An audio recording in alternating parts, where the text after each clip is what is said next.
آؤ اسی لکڑی کے بارے میں اور آگے چلیں. وہ لکڑی، وہ عصا، جو عصائے موسیٰ، حضرت موسیٰ علیہ السلام ہمیشہ اسے اپنے ساتھ رکھتے تھے. ایک تو نبیوں کی یادگار تھی، جنت کی نشانی تھی، پھر معجزے کے ظہور کا ذریعہ تھی، اپنے ساتھ رکھتے. جب حضرت موسیٰ علیہ السلام اپنی پوری قوم کو لے کر آگے کی طرف چلے، یعنی مصر سے فلسطین کی طرف آئے، بیچ میں بہت بڑا دریا یا سمندر آ گیا. اتنا بڑا دریا کہ پیچھے فرعون اور اس کے لشکر کی فوج، سامنے تا حد نگاہ ٹھاٹھے مارتا ہوا دریا. ایسے میں ان کی قوم کے لوگوں نے کہا، اے حضرت موسیٰ علیہ السلام اب کیا کریں؟ پیچھے موت، آگے کھائی جائیں تو کہاں جائیں؟ یاد رکھنا، جب ساری مخلوقات تھک جاتی ہے، انبیاء کی عظمتیں وہاں سے شروع ہوتی ہیں. حضرت موسیٰ علیہ السلام نے یہ نہ کہا کہ اب کیا کریں گے، بلکہ حضرت موسیٰ علیہ السلام نے اس وقت اللہ سے دعا کی، اور اللہ نے حکم دیا، اے موسیٰ تم اسی لاٹھی کو دریا میں مارو. ہم ہوتے تو سوچتے کہ پانی میں لاٹھی ماریں گے تو کیا پانی الگ ہوگا، لیکن حضرت موسیٰ جانتے تھے میرے رب کی شان ہے، ان اللہ علی کل شیء قدیر، بے شک اللہ ہر ممکن پہ قادر ہے، اللہ ہر چاہے پہ قادر ہے. اللہ کا حکم تھا لاٹھی مارو. حضرت موسیٰ علیہ السلام نے لاٹھی ماری، اور کہاں ماری؟ دریا پہ، پانی پہ لاٹھی ماری. تاریخ گواہ ہے، قرآن گواہ ہے، مفسرین کی کتابیں گواہ ہیں. جیسے ہی لاٹھی ماری، وہ دریا کا بہتا ہوا پانی جم گیا اور بالکل پتھر کی طرح ہو گیا، اس میں ایک سڑک بن گئی. اور کمال یہ تھا، معجزہ اسی کو کہتے ہیں جس سے ساری دنیا کی عقلیں عاجز آ جائیں. لاٹھی کہاں ماری تھی؟ پانی پہ. کتنی جگہ ماری؟ کتنی بار ماری؟ ایک بار ماری تھی. اگر وہ پانی راستہ دیتا بھی، سڑک بنتی بھی، تو ایک ہی جگہ بننی تھی. لاٹھی ایک ماری، سڑک 12 بن گئی. تاریخ گواہ ہے، 12 سڑکیں بنی. اور ان 12 سڑکوں کی وجہ یہ تھی کہ بنی اسرائیل میں حضرت یعقوب علیہ السلام کے 12 بیٹے تھے، اور ہر بیٹے کی نسل سے ایک ایک قبیلہ تھا. 12 قبیلے تھے. تو ان 12 قبیلوں کے لیے 12 سڑکیں ایک لاٹھی سے حضرت موسیٰ علیہ السلام نے بنائی. اور وہ 12 لاکھ لوگوں کے لیے نجات کا سامان بنی. فقیر عزیزی عرض کرتا ہے، جب حضرت موسیٰ کی ایک لاٹھی 12 لاکھ لوگوں کی نجات کا ذریعہ بن سکتی ہے، تو محمد الرسول اللہ کا ایک اشارہ ہم جیسے لاکھوں کروڑوں کو محشر کی مصیبت سے، جہنم کی عذاب سے نجات دے سکتا ہے. اعلیٰ حضرت نے اسی لیے کہا، ایک میں کیا، میرے عصیاں کی حقیقت کتنی، مجھ سے 100 لاکھ کو کافی ہے. اشارہ تیرا. یہاں تو حضرت موسیٰ کو لاٹھی مارنی پڑی. معجزہ ہے، بے مثال معجزہ، باعظمت معجزہ. 12 لاکھ لوگوں کی نجات کے لیے راستہ بنا. میدان محشر میں میرے آقا کو لاٹھی مارنے کی ضرورت نہ ہوگی، یوں اشارہ کریں گے اور لاکھوں لاکھ لوگوں کا راستہ جہنم سے جنت کی طرف بن جائے. جہنم سے جنت کی طرف سب جانے لگیں گے. یہ ہے میرے آقا کا معجزہ. تو آقا کا معجزہ حضرت موسیٰ علیہ السلام کے معجزے سے افضل. آگے چلو. نبی کی اب یہاں پر آپ پوچھیں کہ نبی کریم صلی اللہ علیہ وسلم کی زندگی میں بھی ایسا کوئی معجزہ ہے کہ پانی میں راستہ بنا ہو؟ تو میرے دوستو ہے. وہ کیسے؟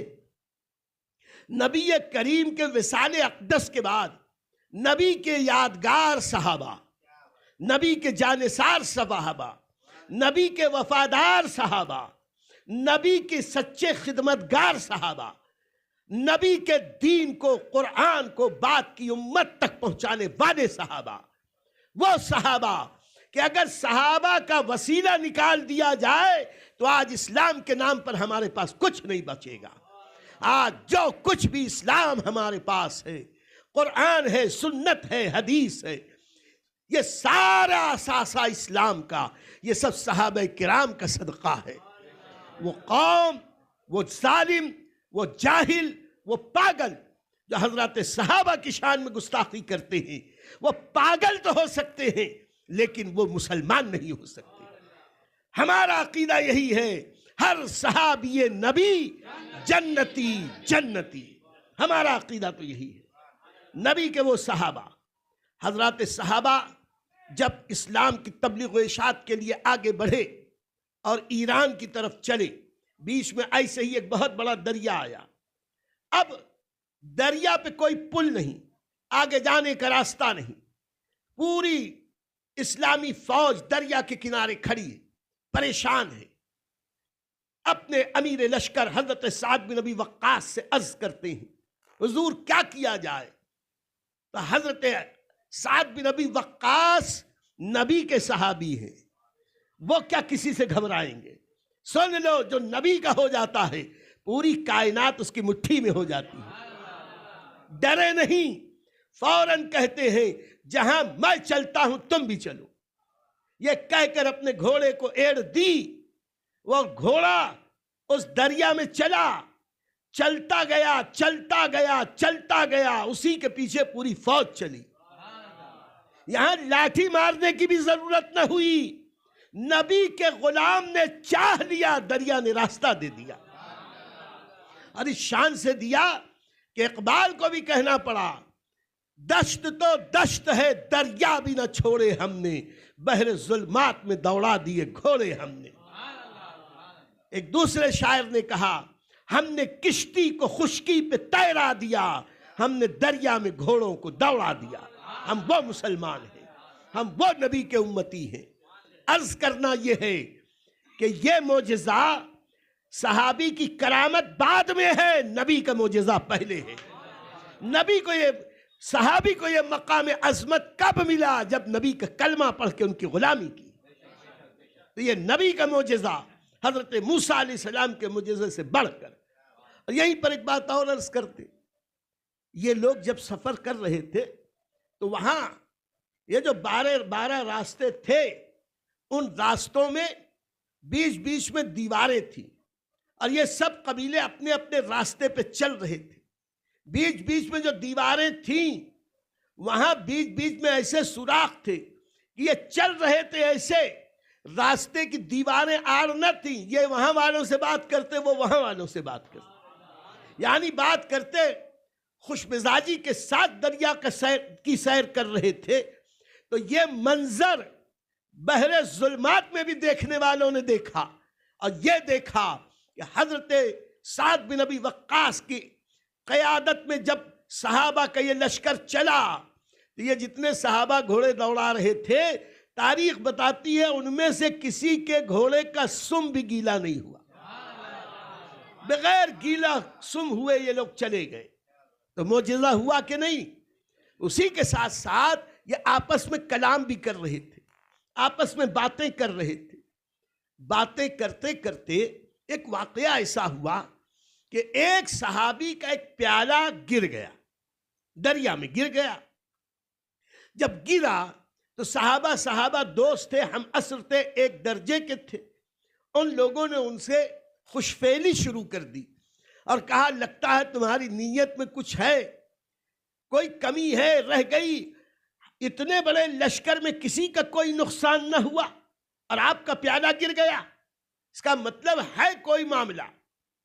تو یہ اپنے رب سے عرض کرتے ہیں، اے اللہ، نبی کے غلام کی عزت کی بات آئی ہے، نبی کے صدقے نبی کے غلام کی عزت رکھ لے، میرے اندر کوئی کمی نہیں، میرے اندر کوئی عیب نہیں، میرے اندر کوئی نیت کا کھوٹ نہیں، اے اللہ عزت تو رکھ۔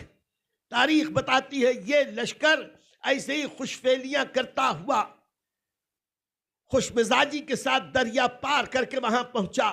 جب پورا دریا وہاں پار ہوا اور جب یہ صحابی جن کا پیالہ گرا تھا وہ وہاں پہنچے تو اس بحر ظلمات میں اچانک ایک تموج ہوا، ایک موج اٹھی، پانی کی ایک لہر آئی، وہ لہر دور تک خشکی پہ آئی، وہاں تک آئی جہاں وہ صحابی کھڑے تھے، اور اس لہر کے ساتھ ان کا پیالہ آیا، پانی چلا گیا، نبی کے غلام کا سامان وہاں مل گیا۔ آج اگر ہم یہ کہتے ہیں میرا پیسہ چوری ہو جاتا ہے، میرا ایسا ہوتا ہے، میرا نقصان ہوتا ہے، پتہ نہیں کون کرتا ہے، کسی نے جادو کر دیا ہے، کسی نے کرنی کر دی ہے، ارے میاں کون جادو کرنی کرے، پہلے تو اپنی کرنی کر، تو دیکھ، اگر تو سچا رہے گا اللہ تجھے کسی بھی مصیبت میں مبتلا نہیں کرے گا۔ پیالہ مل گیا، تو بتاؤ معجزہ موسیٰ علیہ السلام سے بڑھ کر معجزہ رسول پاک صاحب الاولاق ہوا کہ نہیں؟ معجزہ وہ بھی، معجزہ یہ بھی، عظیم وہ بھی، عظیم یہ بھی۔